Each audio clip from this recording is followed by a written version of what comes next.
Sesaat lagi Anda akan menyaksikan Kompas Petang didukung oleh Kopi Luwak mengucapkan selamat menunaikan ibadah puasa.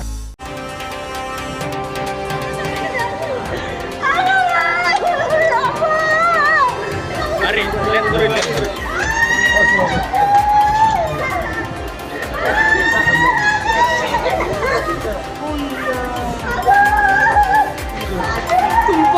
Tumpul. Hukum di Indonesia ini tumpul. Seorang anak buah kapal tanker dituntut hukuman mati terkait kasus penyelundupan sabu seberat 2 ton.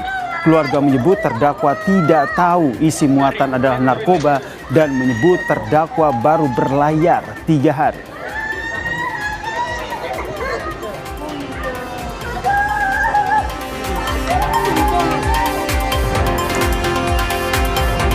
Presiden Prabowo Subianto targetkan pengiriman pasukan perdamaian Indonesia ke Gaza Palestina dalam 1-2 bulan ke depan.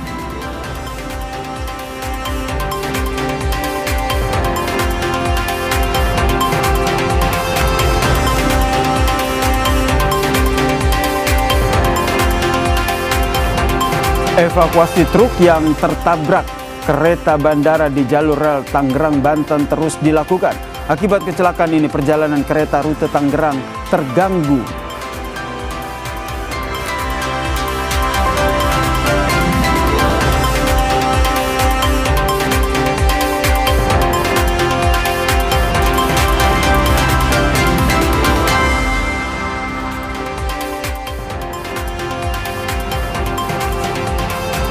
Disiarkan langsung dari studio Orange Kompas TV Palmerah, Jakarta. Anda menyaksikan program berita Kompas Petang di Kompas TV Independen Terpercaya. Bersama saya Maidop Elfrina. Dan saya Yasir Neneama, saudara. Informasi pertama, saudara, kami awali dari banjir yang terjadi di mana informasinya terkait dengan petugas Polairut Polda Metro Jaya yang mengevakuasi korban banjir di Kebon Pala, Kampung Melayu Jatinegara, Jakarta Timur.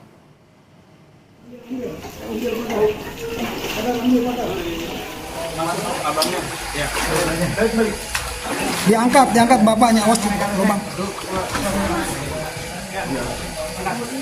Angkat.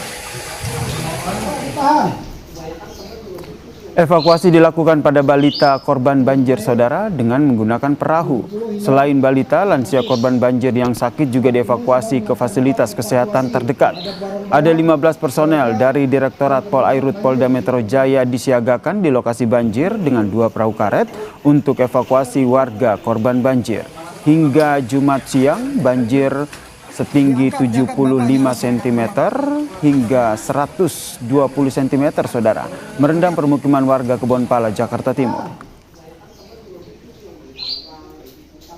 Kita bawa dari lansia yang udah umur keluar ke rumah untuk dibawa ke puskesmas dan kembali ke rumahnya. Demikian. Untuk balita sendiri Bang, itu langsung diungsikan atau gimana?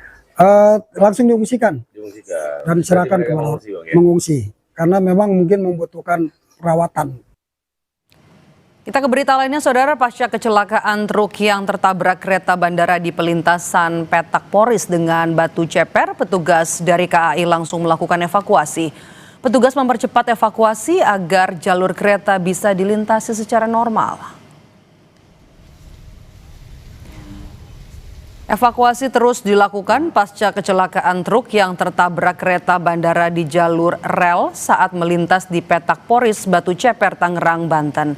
Petugas KAI Daop 1 Jakarta fokus mempercepat evakuasi kereta yang anjlok dengan mengirim rangkaian kereta penolong. Evakuasi terus dilakukan agar perjalanan kereta bisa kembali normal.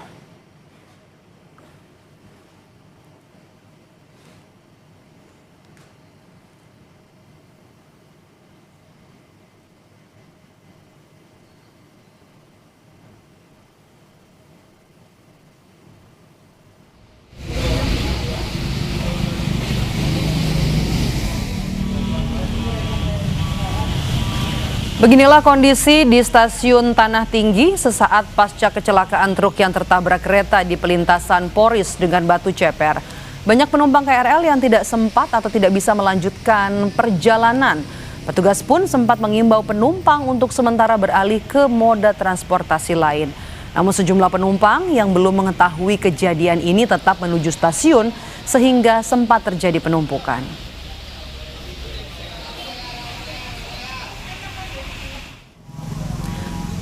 Sementara perjalanan KRL rute Tangerang hanya melayani hingga stasiun Rawabuaya, sedangkan perjalanan kereta bandara hanya sampai stasiun Batu Ceper. Imbasnya, pengguna KRL di stasiun Tanah Tinggi telantar. Salah satu penumpang mengatakan baru mengetahui kejadian kereta tabrakan dengan truk saat tiba di stasiun Tanah Tinggi, sehingga penumpang batal berangkat kerja. Grogol. Nggak ada sih, tadi kan baru bangun tidur terus langsung jalan kan. Di jalan baru lihat di Instagram, ternyata ada beritanya kan di Instagram. Jadi baru lihat di Instagram udah sampai sini, jadi nggak tahu. Kira-kira mau naik apa dulu? Ini kita mau pulang lagi.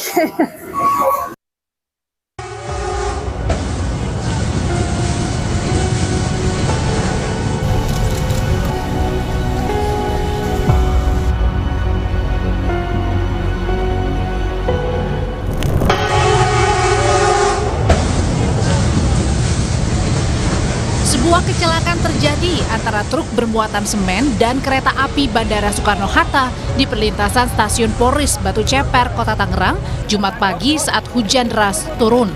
Kecelakaan bermula dari truk yang sedang melaju dari arah Cipondo menuju Daan Mogot. Tiba-tiba truk terjebak di tengah perlintasan kereta. Kepala truk sudah melewati perlintasan, tapi badan truk tertinggal dan akhirnya tertabrak kereta bandara. Nggak ada orang ngelipot. Itu satu mobil Avanza tuh lewat, yang warna hitam lah. Avanza lah kalau kurang lebih itulah. Terusan kontainer di belakangnya, kepalanya udah lewat, baru ketendang. Ini mobil apa sih Pak? Kalau boleh tahu Pak? Kontainer. Pasca kejadian, polisi memeriksa saksi termasuk sopir truk. Polisi juga mendalami apakah sebelum kejadian sirine perlintasan sudah dibunyikan atau belum. Bukan pendalaman dan kita melakukan pemeriksaan kepada supir dan kepada saksi-saksi yang ada di TKP, termasuk juga petugas yang ada di perlintasan yang bertugas pada hari ini, kita harus dalamin. Tapi sirine perlintasan memang sudah bunyi atau belum Pak? Sirine tadi keterangan dari petugas, dia sempat lakukan upaya-upaya untuk memberitahu masinis dan sirine sudah dibunyikan. Tapi ada upaya untuk tidak diindahkan daripada kendaraan dan juga memang satu sisi kendaraan juga melihat palang pintu belum ditutup. Jadi memang nanti kita harus dalami. VP Korpores Sekretari KAI Komuter Karina Amanda melalui pesan singkat kepada Kompas TV mengatakan tak ada korban dalam kejadian. Seluruhnya aman dan sudah dievakuasi. Namun bagi pengguna kereta bandara yang sudah membeli tiket dapat melakukan refund atau pengembalian dana 100%. Kecelakaan antara kereta bandara dan truk bermuatan semen sempat membuat macet jalan sekitar. Untuk sementara perjalanan KRL rute Tangerang hanya melayani hingga stasiun Rawabuaya, sedangkan perjalanan kereta bandara hanya sampai stasiun Batu Ceper. Tim Liputan Kompas TV. Bagaimana proses evakuasi kereta? Pantauan terbaru dari lokasi kecelakaan akan kita temui jurnalis Kompas TV Jona Hamonangan dan juga juru kamera Adini Anissa langsung dari lokasi kejadian. Selamat petang, Jona. Bagaimana kemudian proses evakuasi kereta bandara di pelintasan? Apakah sudah rampung?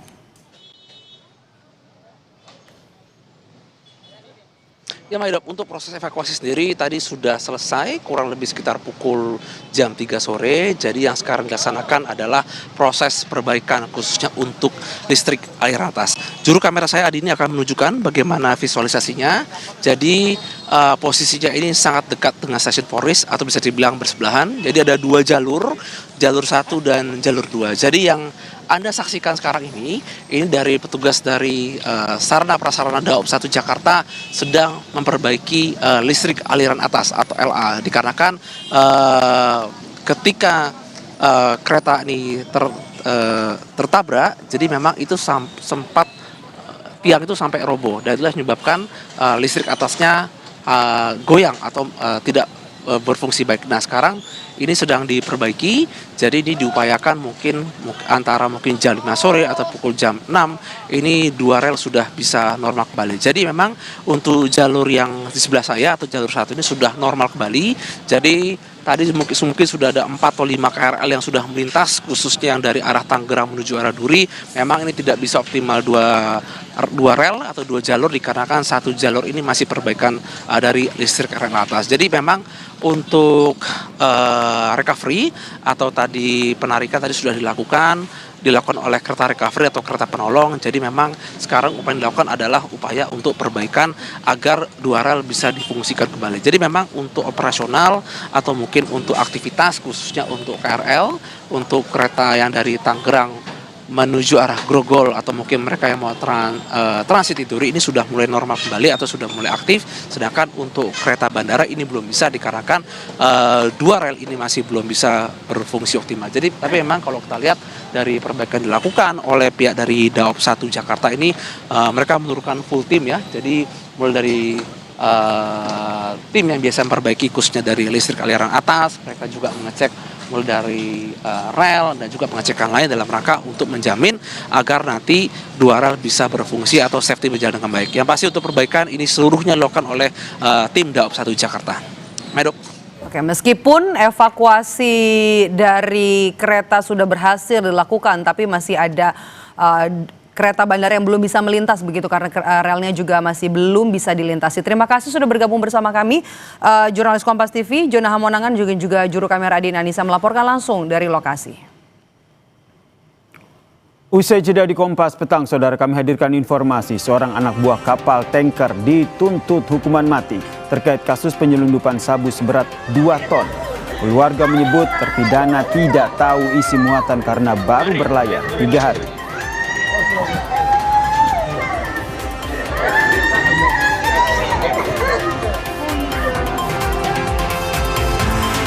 Presiden Prabowo Subianto targetkan pengiriman pasukan perdamaian Indonesia ke Gaza, Palestina dalam 1-2 bulan ke depan.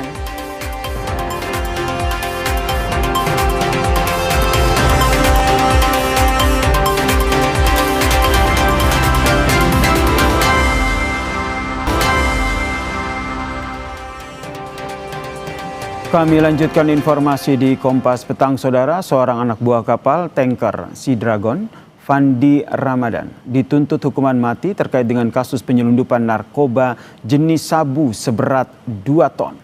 Dalam pembelaannya, Fandi mengaku tidak mengetahui jika kapal tanker tempat ia bekerja menyelundupkan sabu.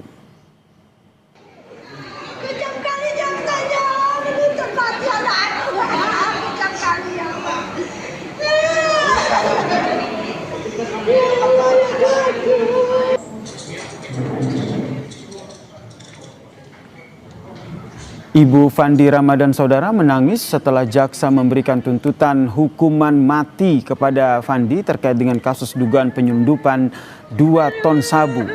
Keluarga menilai Fandi tidak mengetahui jika kapal tempat ia bekerja membawa sabu.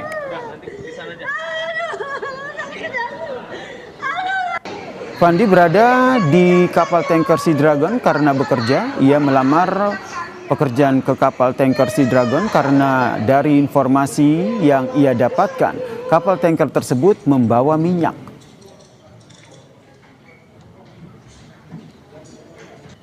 Adil, hukum Indonesia juga adil.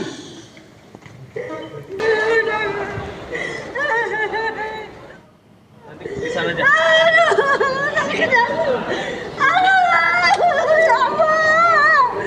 Mari, turun.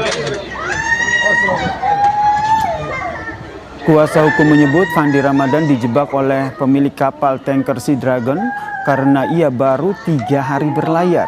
Kuasa hukum juga menyebut Fandi Ramadan tidak mengetahui barang yang dibawa oleh kapten kapalnya berisi narkoba. Fandi sempat bertanya kepada kapten kapal soal barang yang dibawa dalam kapal tersebut karena merasa curiga. Namun barang tersebut diklaim sebagai emas.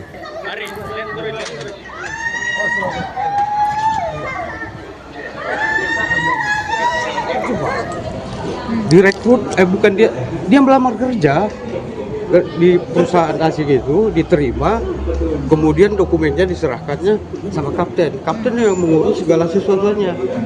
Tentang itu barang bukti itu waktu di kapal, dia kan sudah ada kecurigaan sama kapten itu ya.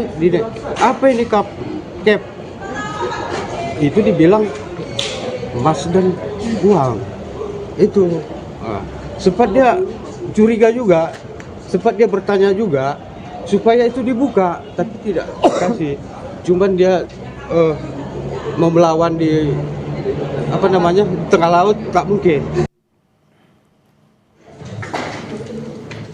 Kapus Penkum Kejagung Anang Supriyatna memastikan jika tuntutan maksimal hukuman mati kepada Fandi Ramadan dan 5 ABK lainnya oleh jaksa dalam sidang di Pengadilan Negeri Batam sudah sesuai dengan barang bukti yang dimiliki jaksa.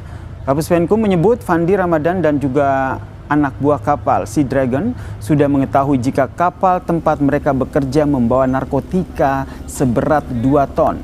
Kapus Penkum juga menyebut terdakwa Fandi Ramadan dan ABK lainnya juga sudah menerima pembayaran.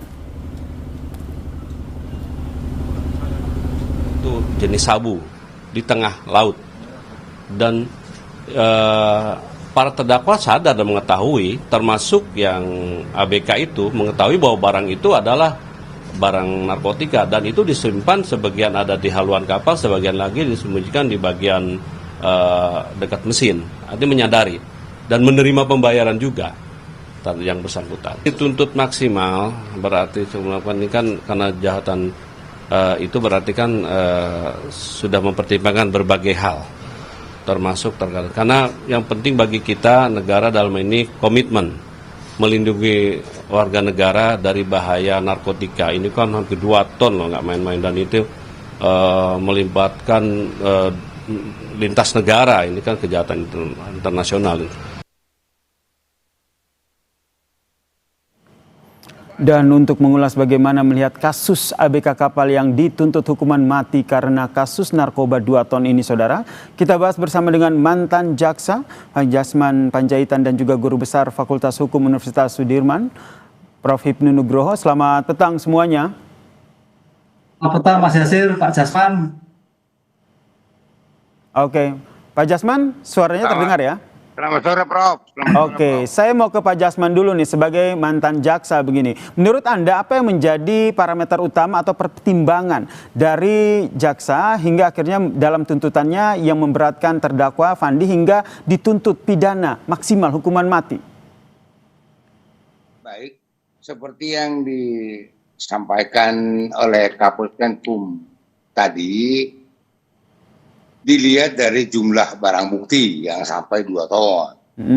Kemudian juga kalau sesuai dengan fakta yang diterima oleh jaksa dalam penyidikan, bahwa si tersangka ini sudah menerima sesuatu, kan gitu. Nah, itu mungkin dasar pertimbangan daripada pihak kejaksaan. Dalam hal ini, kejaksaan juga ini kan bukan hanya kejaksaan negeri Batam. Pasti ini sesuai dengan protap di kejaksaan, itu sudah direntutkan. Artinya, diminta persetujuan ke pimpinan. Jadi, biasanya pengalaman untuk menuntut kasus seperti ini yang berat, itu pasti dilakukan expose di hadapan para petinggi kejaksaan. Makanya dalam hal ini Jaksa Agung atau minimal Jampidum, Jaksa Agung Muda Tindak Pidana Umum, baru menorehkan persetujuannya, begitu. Oke. Jadi alasan itu tadi dari sini barang bukti dan fakta bahwa terdakwa ini sudah menerima sesuatu. Gitu. Oke. Gitu loh, Pak. Nah, meskipun ada pembelaan yang disampaikan oleh terdakwa yang menyatakan bahwa baru tidak tahu kalau kapal itu membawa narkoba, baru berlayar dengan menggunakan kapal itu 3 hari, itu tidak jadi pertimbangan atau seperti apa?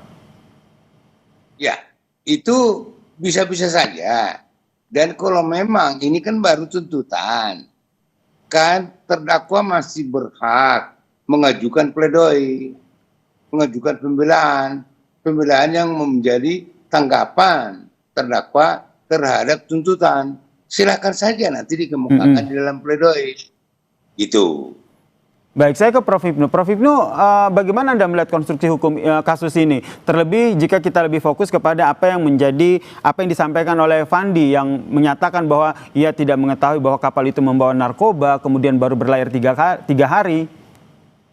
Ya, ini saya kira saya sependapat dengan Pak Jasmin, baru tuntutan. Nah, gitu. Baru tuntutan. Oleh karena itu, dalam hal seperti ini harus dijelaskan peran penyertaan itu seperti apa? Pelakunya utama siapa?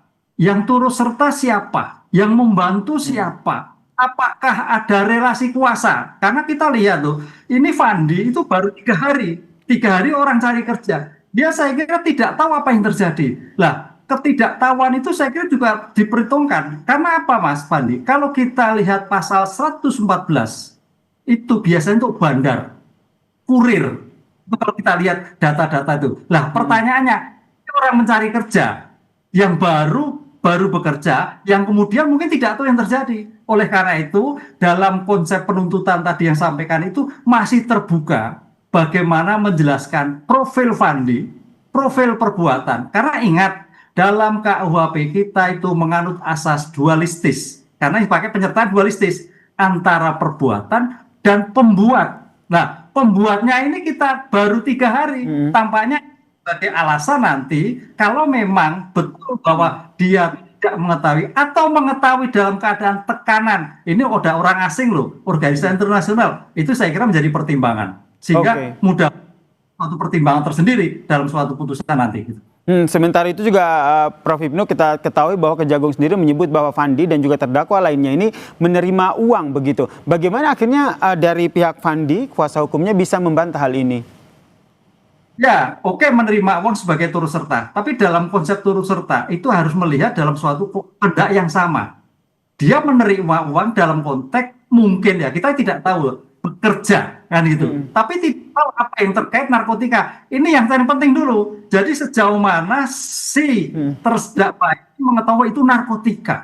Itu yang menjebak. Karena kita harus tahu model, Mas. Jangan sampai anak bangsa kita itu dituntut mati-mati terus. Kita harus melihat bahwa jebakan-jebakan dalam suatu kasus narkotika itu banyak sekali. Ini yang membawa anak-anak bangsa itu menjadi korban-korban semuanya. Disitulah saya kira harus dibuka seluas-luasnya sehingga ada suatu equality, keseimbangan dari perbuatan dan pelakunya begitu.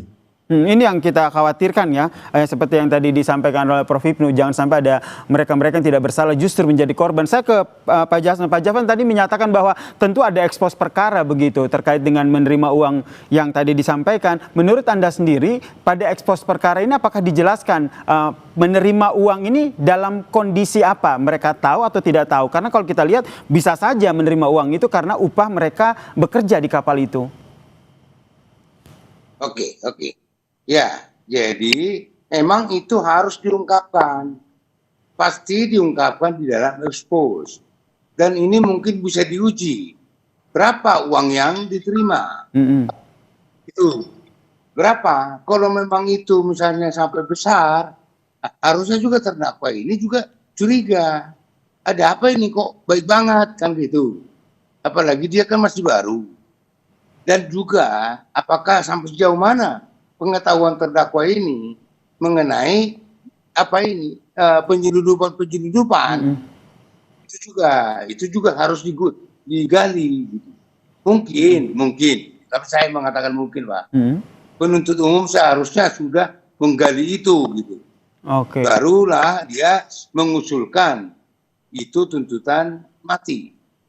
Begitu Pak. Oke, apakah juga dipertimbangkan begitu? Karena informasi yang disampaikan ataupun yang beredar di publik ya, pertama baru 3 hari kerja, kemudian tidak mengetahui kalau barang yang diangkut adalah narkoba sebanyak 2 ton. Apakah ini bisa menggambarkan bahwa ini masuk dalam kategori kurir narkoba begitu Pak Jasman? Ya, masalahnya sekarang ini kan hanya pengakuan sepihak. Dan sekarang kalau pemilik kapal itu sendiri bagaimana? bagaimana penjelasan daripada pemilik kapal. Kan gitu. Jangan hanya satu pihak saja menurut terdakwa bahwa saya masih baru, saya begini, saya ini, gitu loh. Kenapa? Ya penjahat itu juga nggak ada yang ngaku gitu loh Pak. Kalau soal di situ ya. Iya. Baik, terakhir ke Prof. Ibnu, bagaimana akhirnya memastikan jangan sampai terkait dengan kasus ini jadi sempat dikutip apa sampai oleh para tersangka ini hukum yang akhirnya tumpul ke bawah? Ya, artinya karena ini sebagai bentuk penyertaan di dalam pasal 20 KUHP baru harus melihat secara holistik. Kan ada beberapa orang yang termasuk masih DPO. Nah, oleh karena itu tadi saya katakan konsep dualistis antara perbuatan dan pembuatnya ini harus melihat apakah mungkin seorang masih baru mengetahui 2 ton narkotika. Ini juga harus jadi paham dan dilihat. Kalau 2 ton itu berarti pengedar, kan itulah. Disitulah pemahaman si pelaku Fandi ini harus dikorek betul. Apakah dia memang tahu atau pura-pura tidak tahu, kan gitu. Kemudian tentang bayaran tadi Pak Sasem, bayar normal atau tidak normal, kan? Tapi itu tadi melihat peran dari penyertaan yang terjadi. Saya kira harus terjadi. Kalau memang Mas Fandi itu mati, berarti yang lain semuanya mati, kan itu Mas. Kan peran harus melihat. Oleh karena itu peran itulah yang saya kira mudah-mudahan jadi pertimbangan hakim atau pertimbangan pembelaan untuk melihat ini secara objektif gitu Mas. Baik, ini kita masih berproses di pengadilan, kita harapkan tentu saja keadilan yang akan muncul dalam kasus ini. Terima kasih Pak Jasman Panjaitan, mantan jaksa, dan juga Prof. Ibnu Nugroho, pengamat hukum, telah bergabung bersama kami di Kompas Petang. Salam sehat semuanya. Dan saudara, ke sorotan lain terkait dengan seorang pria yang tega mencuri uang nenek penjual nasi uduk di Kota Bekasi, Jawa Barat. Sebelum mencuri, pelaku sempat pura-pura menjadi pembeli. Kepada Kompas TV, sang nenek menceritakan bagaimana kronologi kejadiannya. Baru dapat 2 bungkus, dia langsung kabur bawa uang saya. Harapan Nenek Atna untuk menyambung hidup dari berjualan nasi uduk setiap pagi seketika sirna. Dalam rekaman CCTV di Jalan Bulak Tinggi Raya, Kota Bekasi ini, terlihat seorang pria dengan tenang mendekati lapak dagangannya. Tanpa rasa iba, saat sang nenek sedang sibuk membungkus pesanan, pelaku dengan sigap menggasak kaleng kotak berisi uang tunai hasil jualan nasi uduk sejak subuh. Uang yang dicuri pelaku sebesar Rp700.000, jumlah yang bagi sang nenek sangat berarti untuk modal jualan dan menyambung hidup. Kepada Kompas TV, Nenek Atna bercerita bagaimana kronologi kejadian. Ya karena dia soalnya jarang jajan, terus tadi udah bolak-balik aja. Aku juga enggak disangka tiba-tiba dia minta nasi, terus aku bungkusin baru dapat 2, tiba-tiba kabur. Nah terus aku nengok ke belakang, tempat kalengnya di belakang, aku juga nggak tahu, bilang dapat 2 terus kabur, baru aku bisa nengok. Sudah 3 tahun Nenek Atna berjualan nasi uduk setiap pagi di Kota Bekasi, Jawa Barat. Meski sempat trauma, Nenek Atna berencana akan kembali berjualan saat bulan Ramadan ini. Ia pun sudah mengikhlaskan uang yang dicuri sebagai sebuah musibah. Oke, jualan lagi sebaran, terus saya puasa, dagang puasa 3 hari, kedua lagi. Ini lagi banyak kita jualan lagi kalau udah nggak capek. 3 tahun ada, terus saya kontraknya pindah ke Bulak Tinggi, tapi terus baru jalan ke pindahan ini baru jalan 4 bulan, 4 bulan jalan. Itu kayaknya yang biru. Keikhlasan Nenek Atna mengundang simpati khalayak luas. Wali Kota Bekasi Tri Ardianto sempat mengunjungi rumah Nenek Atna pasca uang hasil jualan nasi uduknya dicuri. Pemerintah Kota Bekasi pun juga memberikan bantuan. Tim Liputan Kompas TV. Usai jeda di Kompas Petang, saudara, kami hadirkan informasi. Presiden Prabowo Subianto targetkan pengiriman pasukan perdamaian Indonesia ke Gaza Palestina dalam 1-2 bulan ke depan. Pembahasannya, saudara, usai jeda, kami kembali.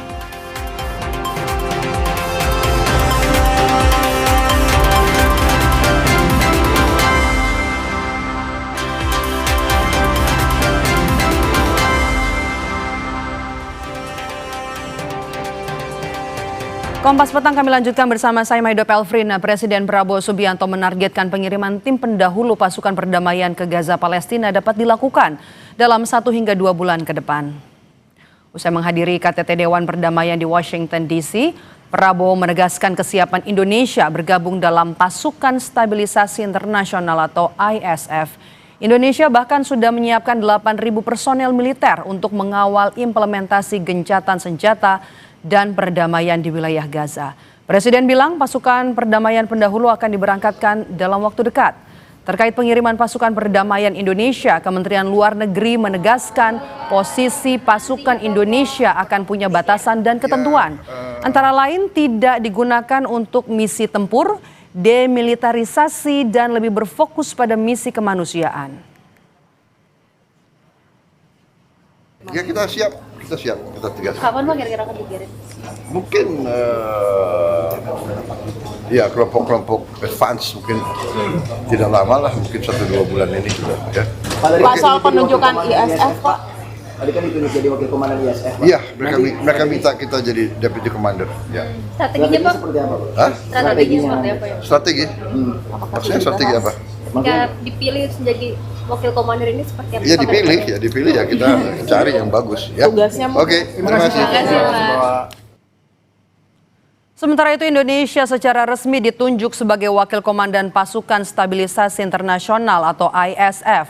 Mayor Jenderal Jesper Jeffers mengungkapkan Indonesia termasuk dalam 5 negara pertama yang berkomitmen menerjunkan pasukan militer untuk mengawal gencatan senjata. Selain Indonesia, Maroko, Kazakhstan, Kosovo, dan juga Albania akan mengirim personel mereka. Sementara Mesir dan Yordania akan menyiapkan polisi terlatih.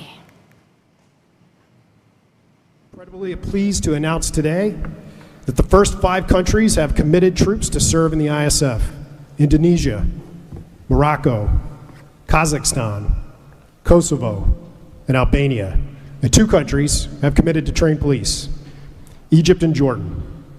I would also like to announce that I have offered and Indonesia has accepted the position of Deputy Commander for the ISF. With these first steps, we will help bring the security that Gaza needs for our future prosperity and enduring peace. Thank you. The achievements of the ceasefire is real. We commend this, and therefore we reaffirm our commitment to contribute significant number of troops, up to 8,000 or more if necessary. We are prepared to contribute the troops to take part actively in the international stabilization force to make this peace work. Thank you very much. Ada momen menarik saat Presiden Donald Trump melontarkan pujian kepada Presiden Prabowo Subianto. Di hadapan para pemimpin dunia, Trump menyebut Prabowo sebagai pemimpin yang sangat tangguh, sehingga ia tidak ingin melawan orang nomor 1 di Indonesia itu. Trump juga mengaku kagum dengan populasi besar serta kemajuan Indonesia di bawah kepemimpinan Prabowo. A man that I really like a lot he's definitely tough. I don't want to fight him.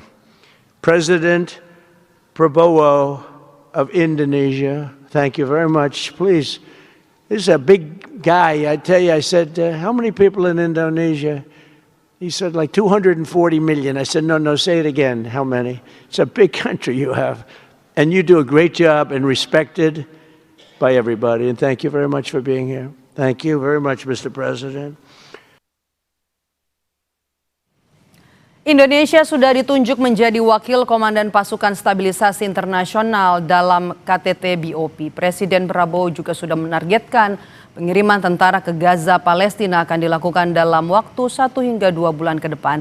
Kita bahas bersama dengan pakar PPAU alumni US Air War College bersama dengan Marsma Purnawirawan Agung Sasongko Jati yang sudah hadir langsung di studio Orange Kompas TV Palmera. Selamat petang. Selamat petang, Pak. Pak Agung, kalau kita bicara soal 8.000 pasukan yang akan dikirim, ini kan dengan bendera ISF ya? Iya, betul. Oke, tantangan yang nanti mungkin akan ditemukan di lapangan, kemudian kita akan berhadapan dengan pemerintahan di Gaza? Apa yang harus disiapkan oleh pemerintah kita?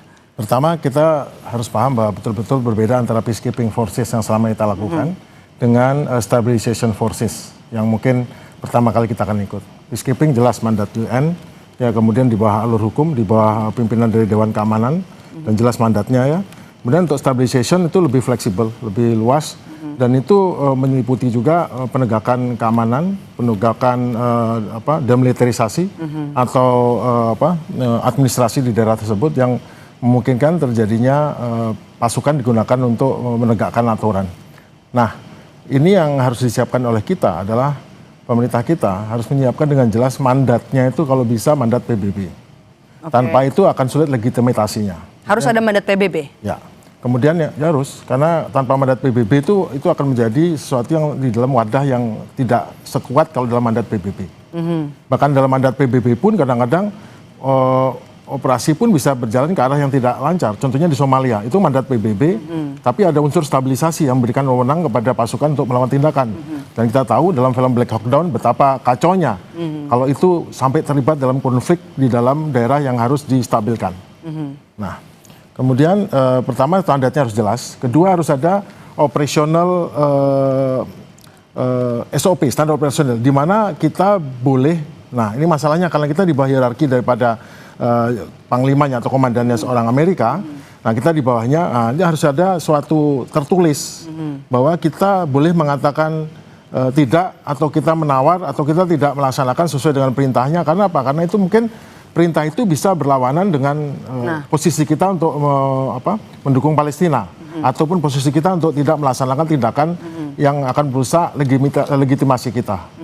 Dan yang terakhir adalah yang penting kita juga harus jelas exit strateginya. Kalau situasi memburuk atau situasi dengan parameter A, B, C, D terlaksana, maka kita bisa lebih pergi. lah begitu ya. Exit strategi itu dalam artian kalau ada situasi berkembang ke arah yang sesuai dengan bisa kita duga, kita bisa pergi. Oke. Jadi jelas aturan mainnya, dan yang paling penting adalah karena kita dipimpin oleh seseorang ataupun pimpinan militer dari negara luar, maka jabatan kita sebagai wakil itu jangan hanya untuk reputasi internasional, tetapi nanti dalam pelaksanaan tidak memiliki wewenang untuk mengambil keputusan sendiri selama keputusan itu sesuai dengan mandat. Dan sampai keluar mandat. Nah, keluar mandat ini yang bikin masalah nanti. Oke, sebelum kita bicara ke mandat, ini kan Presiden memang sudah bilang kalau dalam 1 hingga 2 bulan ke depan akan ada 8.000 pasukan yang kemudian dikirim ke Gaza, Palestina. Tapi kan tadi Anda bilang harus ada mandat dari PBB. At the end, kalau mandat itu tidak keluar, bagaimana dengan nasib pengiriman pasukan? Saya dengar bahwa akan mengirim pasukan yang jumlah kecil dulu, tidak terlalu besar. Pasukan ini akan berfungsi untuk melihat situasi, berhubungan pasukan dengan pendahulu yang tadi dibilang Presiden. Berhubungan dengan faksi-faksi, melihat situasi, mungkin bisa berhubungan dengan pihak yang ada di lapangan, pihak-pihak pasukan di lapangan, untuk bisa memperkenalkan diri, kulonowon, istilahnya bahasa kita ya. Kemudian sambil menunggu sampai 2-3 bulan lagi baru pasukan besar datang. Itu saya dengar seperti itu rencananya. Nah, dalam waktu ini masih ada waktu bagi kita untuk beberapa bulan untuk bisa mendapatkan mandat internasional untuk dukungan ini. Seharusnya kita minta kepada Board of Peace ini untuk mengupayakan mendapat mandat internasional peacekeeping dengan tujuan stabilisasi. Oke, kita bahas lagi soal syarat-syarat yang disampaikan oleh Kemlu. Kementerian Luar Negeri bilang kan akan ada batasan, akan ada syarat-syarat. Kita tidak akan ikut demilitarisasi, kemudian juga tidak akan pelucutan senjata, hanya fokus pada kemanusiaan begitu ya, kesehatan dan juga rekonstruksi. Apakah kemudian batasan-batasan ini bisa diterapkan kalau sudah di lapangan, sudah di Gaza? Kita akan membantu kesehatan, kita akan membantu rekonstruksi, kita akan membantu mengamankan instansi atau objek-objek vital yang ada di sana. Kemudian, namun dalam situasi daerah yang banyak faksi yang terlibat, kemudian banyak, ini kan sebetulnya bukan masalah kita mengamankan stabilisasi, tapi masalah itu tempat Gaza itu ada tempat percaturan geopolitik besar, di mana banyak aktor-aktor negara atau aktor non-negara yang bermain. Masalahnya mungkin terjadi adalah pada saat nanti ada semacam gangguan atau ada semacam hambatan atau mungkin provokasi dari pihak tertentu. Tantangan dari Palestina sendiri? Belum tentu dari Palestina atau orang mengaku Palestina, atau kita tahu kan daerah situ ada daerah yang siapa saja berbuat saja untuk mewakili apa saja untuk menimbulkan kesan, sehingga membuat Indonesia terpaksa membalas atau terpaksa bertahan, atau kita terjebak dalam suatu situasi di mana kita akhirnya membutuhkan bantuan dari pasukan lain yang pada saat bantuan pasukan lain akhirnya mengakibatkan korban di pihak tertentu. Akibatnya kita masuk ke dalam satu status di mana kita akhirnya menjadi di pihak yang ikut menindas, bukannya menjadi stabilisasi tapi ikut memihak salah satu pihak. Akhirnya kita akan kehilangan legitimasi sebagai negara yang membantu perjuangan Palestina, karena mungkin situasinya bukan kita yang meminta situasi itu, tapi kita dipojokkan dalam satu situasi, diprovokasi atau dicipta kondisi. Itu yang harus dipertimbangkan dengan mandat yang jelas, SOP yang tegas, dan bisa punya hak untuk menolak untuk perintah-perintah yang melanggar mandat itu. Sebelum pengiriman pasukan nanti? Oh ya, harus jelas sekarang. Jangan kita sudah, oh ini ternyata tidak belok kanan tapi belok kiri, baru kita mundur. Nggak bisa. Harus jelas dalam tulisan, bila suatu saat ada belok kiri, biarpun selangkah, itu sudah stop. Oke, kalau gitu apa yang perlu diperhitungkan lebih dalam, lebih matang sebelum kita mengirimkan pasukan ke Gaza? Negosiasi pemerintah kita harus betul-betul mantap, betul-betul pendesainan daripada mandatnya. Kita harus berjuang untuk Board of Peace minta mandat kepada PBB, kemudian minta supervisi juga dari Dewan Keamanan juga, dan juga kemudian dalam pelaksanaannya kita harus pastikan standar operating prosedurnya betul-betul standar operating prosedur yang berbau perdamaian, bukan sekedar hanya stabilisasi yang ada demilitarisasi, perlucutan senjata, ataupun menindas faksi-faksi di sana. Ingat bahwa kita hanya untuk misi yang berbau menstabilkan dalam ranah rekonstruksi, dalam ranah kesehatan, dan rangka menjaga objek vital. Namun tetap sebagai pasukan yang mungkin terbesar nanti di sana, nah kita ada kemungkinan untuk mengalami friksi ataupun gangguan ataupun diprovokasi. Nah itu yang harus betul-betul kita latihkan di Indonesia, kemudian kita simulasikan juga, dan juga simulasikan baik simulasi wargaming ataupun pasukan untuk dilatih, untuk diwaspadai betul-betul bahwa karena situasinya adalah situasi yang sangat tidak tidak enak, karena ini betul-betul sampai sekarang pun konflik masih tidak damai. Kita tidak mendamaikan sesuatu yang sebetulnya saat ini hanya dalam kata adalah perdamaian, tapi tidak ada perdamaian, belum ada perdamaian. Ada juga nih soal yang dibahas soal pendanaan, pembiayaan. Bagaimana soal mandat pembiayaan ini nanti? Kalau dibilang BOP akan membiayai pasukan, artinya kita juga akan berkontribusi. Kita kan sudah disebutkan bahwa kita berkontribusi dengan dana $1 miliar. Kemudian sebagai anggota tetap kan. Dan mungkin anggota, kalau nggak mungkin tidak anggota tetap menjadi wakil pasukan stabilisasi kan. Dan kemudian Amerika akan memberikan juga kalau nggak salah $10 miliar untuk di-stabilisasi juga. Dan saya kira Amerika cukup mampu untuk itu. Namun kita jangan melihat juga segi negatifnya, ada peluang juga bagi kita. Bagi Indonesia ada peluang. Peluangnya, Pak? Peluang-peluangnya adalah pertama adalah status Indonesia sebagai negara middle yang power tapi sudah mulai berkembang, dan memang Indonesia sudah waktunya. Kemudian yang kedua adalah kita operatif, jadi kemampuan operasional interoperability antara kita dengan negara lain, khususnya Amerika, bisa meningkat dengan pesat, dan kita bisa menggunakan alat-alat modern terbaru yang disediakan oleh Amerika. Kita bisa memanfaatkan itu. Kemudian juga akses diplomatik kita untuk masalah Timur Tengah, dan yang penting adalah leverage kita lebih tinggi dengan Amerika. Tanpa menjadi sahabat atau mitra strategis Amerika, kita punya hubungan yang jauh lebih bagus dengan Amerika dibandingkan dengan ini. Dan artinya buktinya, kita mulai diperhitungkan. Mulai diperhitungkan. Okay. Negara penting. Tiba-tiba kita pengamat saja, seperti kita pengamat ini, tiba-tiba langsung terjun langsung ke medan tempur dengan segala resikonya, berkorban untuk bisa membuat hal yang lebih baik untuk Palestina. Oke, baik, kita tunggu lagi. Nanti kata Presiden adalah 1 sampai 2 bulan nanti pengiriman pasukan ke pasukan stabilisasi untuk menuju ke Gaza, Palestina. Terima kasih sudah bergabung bersama kami, dan juga hadir langsung di studio Marsma Purnawirawan Agus Sasongkojati sudah bergabung bersama kami. Sehat selalu, Pak Agung. Mari. Usai jeda, saudara, kami kembali dengan informasi mantan Pangeran Kerajaan Inggris Andrew Mountbatten Windsor yang sempat ditangkap polisi atas kasus Jeffrey Epstein akhirnya dibebaskan. Namun penyelidikan kasus ini masih terus berlangsung.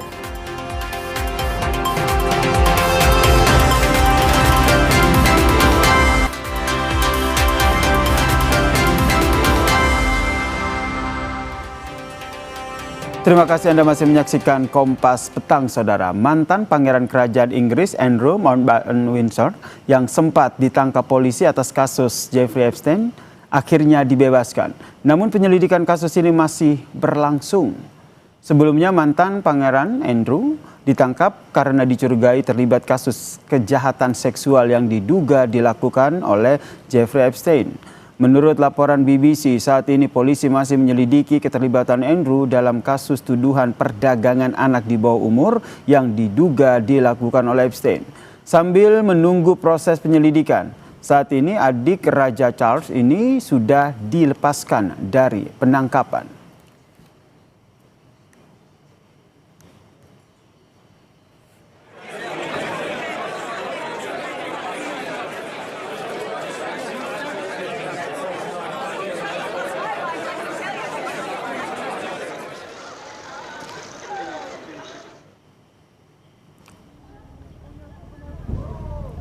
Mendengar kasus yang menimpa sang adik, Raja Inggris Charles III memberikan tanggapan saat menghadiri London Fashion Week, Saudara. Raja Charles menyebut telah mengetahui kasus yang menimpa adiknya ini.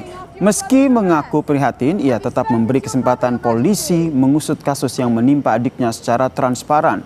Raja Charles memastikan hukum harus tetap ditegakkan dalam kasus dugaan perdagangan anak di bawah umur yang melibatkan Jeffrey Epstein.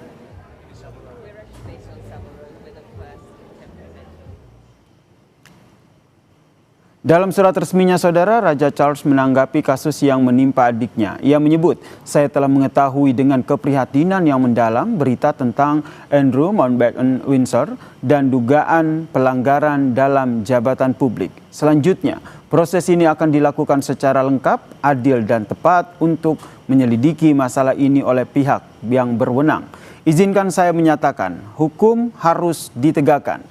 Selama proses ini berlangsung, tidak pantas bagi saya untuk berkomentar lebih lanjut. Saya dan keluarga akan terus menjalankan tugas dan pelayanan kami kepada Anda semua."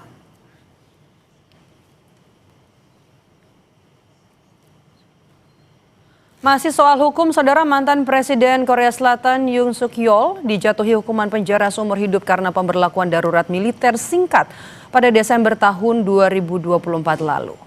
Dalam persidangan, hakim mengatakan mantan Presiden Korea Selatan ini bersalah atas pemberontakan. Yoon disebut terbukti memobilisasi pasukan militer dan polisi dalam upaya ilegal untuk merebut Majelis Nasional yang dipimpin kelompok liberal. Atas putusan itu, Yoon kemungkinan akan mengajukan banding atas putusan tersebut. Sebelumnya jaksa menuntut mati karena tindakan Yoon mengancam demokrasi.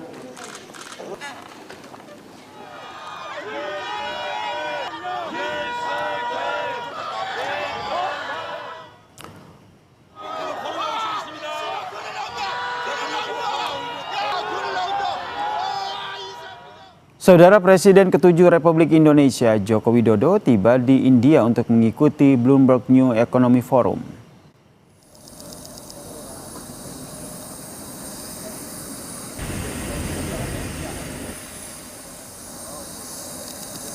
Joko Widodo tiba di New Delhi, India pada Jumat pagi dan disambut Duta Besar Republik Indonesia untuk India, Saudara.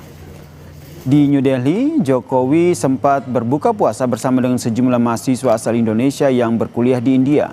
Rencananya, Jokowi akan mengikuti sesi diskusi bersama dengan sejumlah tokoh pemerintah dunia, pebisnis global, serta investor di Bloomberg New Economic Forum, di mana diskusi akan dipandu Editorial Director of Bloomberg New Economic, yaitu Eric Schwartzer, dan juga Global Head of Forum for Bloomberg Live, yaitu David Hearn.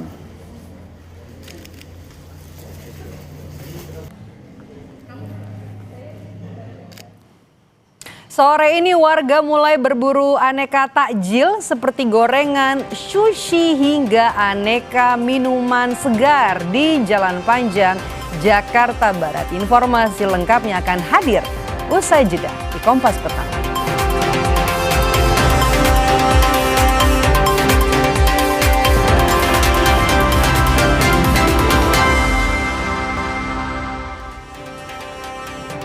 Kembali bersama kami di Kompas Petang, Saudara. Di Makassar, Sulawesi Selatan, jalangkote jadi salah satu menu takjil yang banyak dicari warga untuk berbuka puasa. Jalangkote, gorengan khas Sulawesi Selatan, jadi salah satu takjil favorit warga Makassar.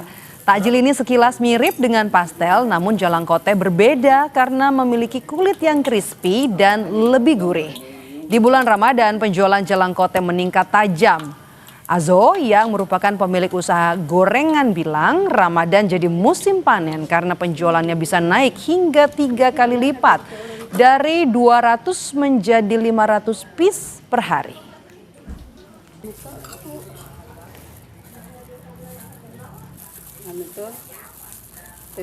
Apalagi bulan Ramadan orang cari jalangkote seperti ini, makanya kami sajikan ke masyarakat. Dan untuk jenis jalangkote dengan kue-kue lain seperti pastel itu agak berbeda, kulitnya berbeda dengan pastel. Masih dari Makassar, Sulawesi Selatan, kawasan Jalan Andi Mapan Yuki, Makassar, ramai warga yang mencari takjil untuk berbuka puasa. Mereka antusias berburu takjil seperti minuman segar hingga aneka kue tradisional khas Sulawesi Selatan. Beberapa takjil yang paling diburu warga adalah barongko dan juga roko-roko uti. Kue tradisional berbahan dasar pisang jadi primadona setiap Ramadan di Makassar.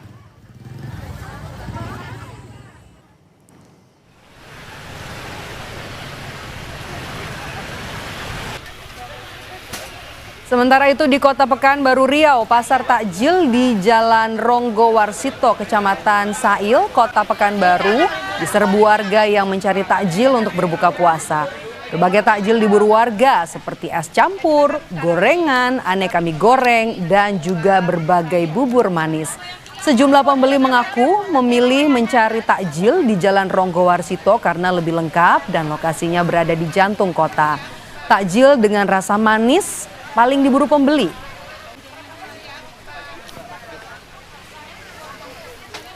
Sama es campur, es cendol, es rumput laut.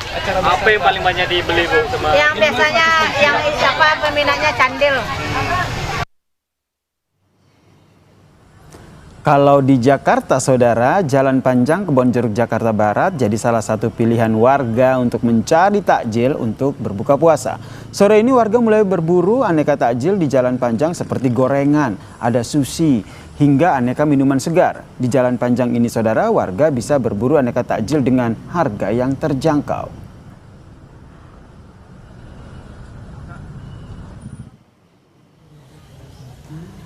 Kalau yang ini, Saudara, di Bandung, Jawa Barat, warga mulai berburu takjil di kawasan Masjid Pusdai Bandung untuk buka puasa. Berbagai takjil seperti kolak, ada candil, aneka kue basah, es buah, bubur sumsum, hingga aneka gorengan ditawarkan dengan harga yang terjangkau. Ramainya pengunjung jadi berkah bagi pedagang selama bulan Ramadan.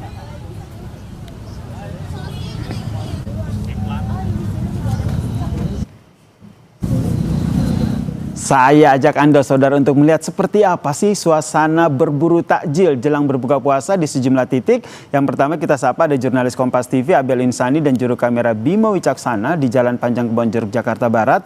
Lalu ada jurnalis Kompas TV Mita Handayani dan juru kamera Andri di Bandung, Jawa Barat. Dan di Makassar ada jurnalis Kompas TV Wafik Aziza dan juga juru kamera Rama Pratama. Saya ke Abel dulu nih yang sudah memantau bagaimana berburu takjil di Jalan Panjang Kebonjeruk Jakarta Barat. Abel, seperti apa antusiasme dari warga di sana untuk berburu takjil di Kebonjeruk? Kira-kira apa yang paling menggiurkan untuk berbuka puasa nanti?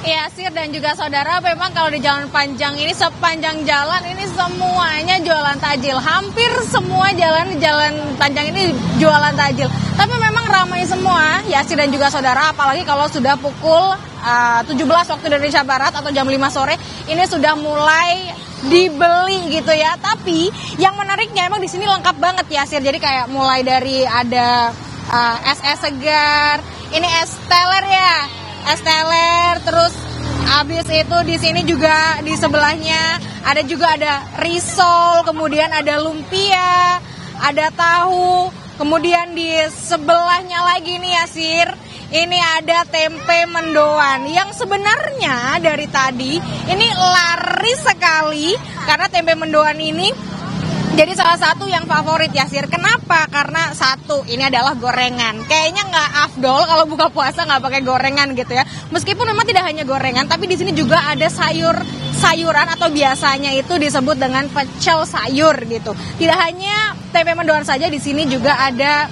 pisang goreng, kemudian ada ubi goreng.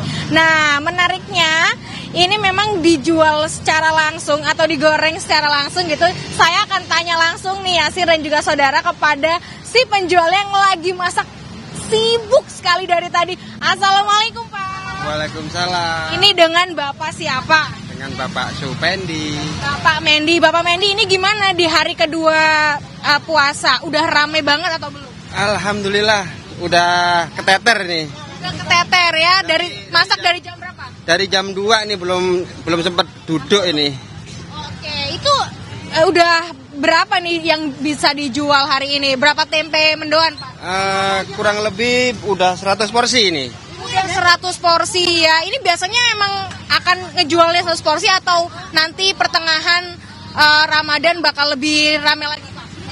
Bisa lebih rame lagi. Targetnya sih 200 porsi. 200 porsi sehari gitu. Iya betul. Ya. Oke, ini emang jualannya di sini Pak atau tiap tahun di sini atau? Tiap tahun aja. Iya, tiap Ramadan aja. Dan biasanya apa sih Pak yang paling favorit di sini, mendoan terus dikasih apa? Mendoan, yang paling favorit mendoan. Nomor 2 risol. Risol itu juga favorit. Ya, best seller. Bapaknya juga dari mana ini Pak jual mendoan? Dari Senayan.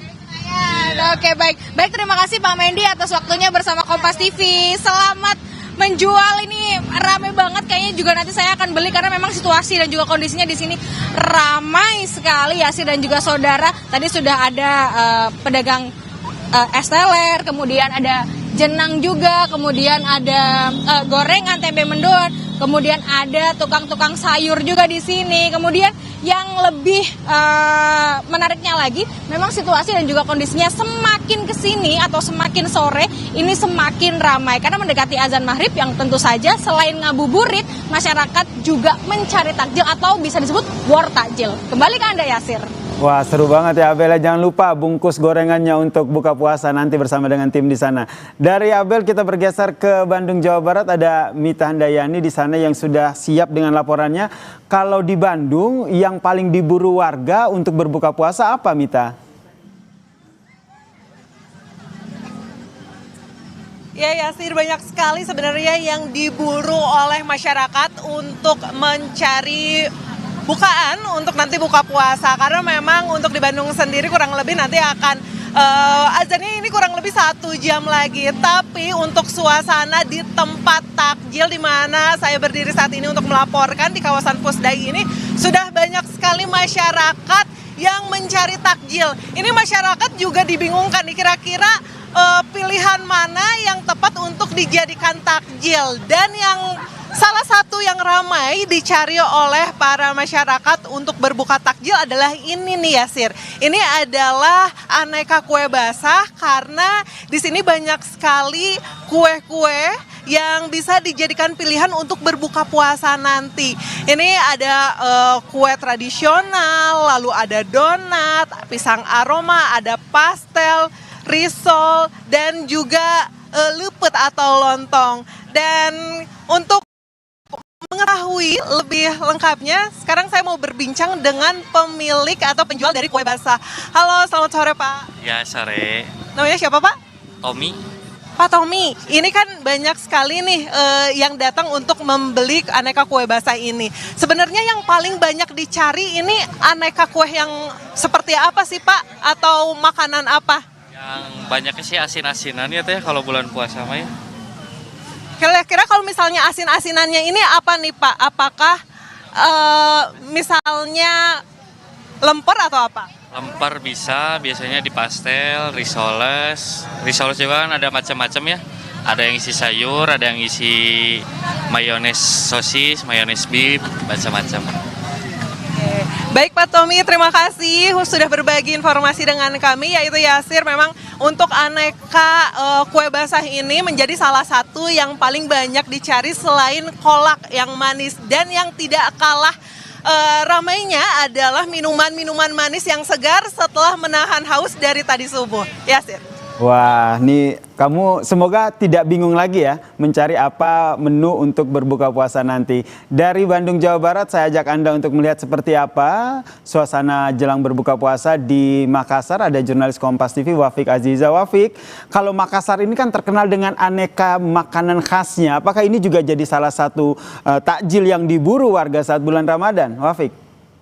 Iya, betul sekali, Yasir dan juga saudara. Saat ini di Jalan Andi Mapanyuki, Kota Makassar, sudah sangat ramai sekali, banyak masyarakat yang datang untuk berburu takjil karena memang sisa 10 menit lagi memasuki waktu berbuka puasa di Kota Makassar pukul 18:27 dan saat ini pun menjelang waktu berbuka masih banyak warga yang hadir dan kemudian berburu untuk memilih jajanan-jajanan favorit mereka. Saya ingin mengajak Anda saudara untuk melihat di sisi sebelah kiri saya ini saudara juga ada aneka lauk dan juga kudapan yang dijajakan. Saya ingin mengajak Anda untuk melihat-lihat sembari berbincang bersama dengan pedagang takjil yang ada di Jalan Andi Mapanyuki. Kami sudah bersama dengan Ibu Uma. Ibu Uma mungkin bisa dijelaskan, Ibu Uma, ada apa saja nih yang Ibu Uma jajakan di sini? Ya, kebetulan saya jualnya menu kue. Yang itu ya ada sanggara Belanda, kembang seruni, sama pisang hijau. Terus ada juga puding-puding sama lauk. Ada lauk, ada puding, kemudian juga yang paling menjadi favorit warga, saudara, salah satunya tadi ini ya Ibu ya, adalah sanggara Belanda. Ini salah satu menu sederhana yang bisa menjadi pilihan Anda, saudara, untuk waktu berbuka puasa di Kota Makassar, Sulawesi Selatan. Pisang ini, saudara, memiliki rasa yang gurih manis, tentunya lembut di lidah dan sangat cocok disantap saat berbuka puasa. Ini rasa manisnya bisa menambah energi Anda setelah seharian berpuasa. Nah, untuk satu porsi sanggara Belanda harga yang ditawarkan sekitar Rp20.000. Ini meski sederhana, saudara, jajanan ini tetap menjadi favorit warga Makassar setiap Ramadan. Demikian dari Makassar, Sulawesi Selatan, kembali ke Anda, Yasir. Terima kasih jurnalis Kompas TV Wafik Aziza atas informasinya, dan sebelumnya ada Mita dan juga Abel yang melaporkan bagaimana menu takjil siap-siap untuk berbuka puasa nanti ya. Selamat bertugas kembali teman-teman. Tetaplah bersama kami di Kompas Petang, saudara. Usai jeda kami kembali dengan informasi selama bulan suci Ramadan, Masjid Istiqlal Jakarta menggelar buka puasa bersama secara gratis.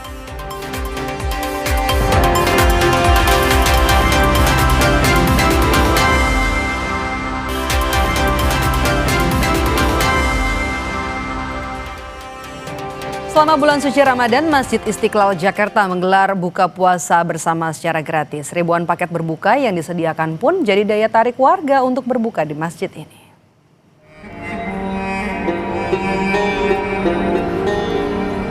Kemeriahan ibadah selama bulan suci Ramadan di Masjid Istiqlal Jakarta selalu menarik perhatian warga.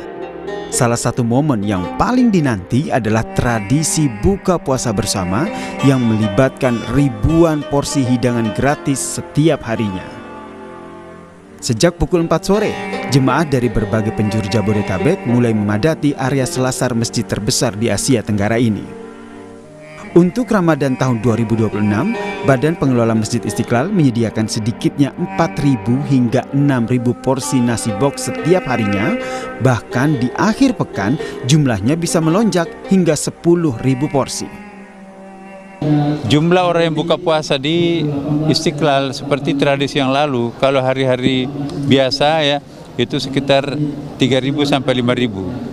Tapi kalau hari Jumat, Sabtu, Minggu itu dari 7.000 sampai 10.000. Sebelum berbuka puasa, jemaah yang hadir juga bisa mendengarkan tausiah terlebih dahulu. Meski membludak, panitia telah menyiapkan alur distribusi yang rapi dengan memisahkan area jemaah laki-laki dan perempuan demi menjaga kenyamanan selama menunggu waktu maghrib tiba. Jadi, bagi Anda yang ingin merasakan pengalaman serupa, disarankan datang lebih awal sebelum pukul 5 sore agar tidak kehabisan kuota hidangan berbuka. Tim Liputan Kompas TV.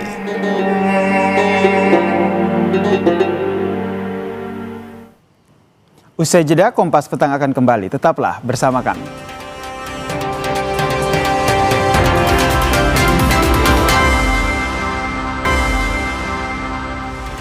Petugas Polairut Polda Metro Jaya mengevakuasi korban banjir di Kebon Pala, Kampung Pelayu, Jatinegara, Jakarta Timur. Evakuasi dilakukan pada balita korban banjir menggunakan perahu. Selain balita, lansia korban banjir yang sakit juga dievakuasi ke fasilitas kesehatan. 15 personel Direktorat Polairut Polda Metro Jaya disiagakan di lokasi banjir dengan 2 perahu karet untuk mengevakuasi korban banjir.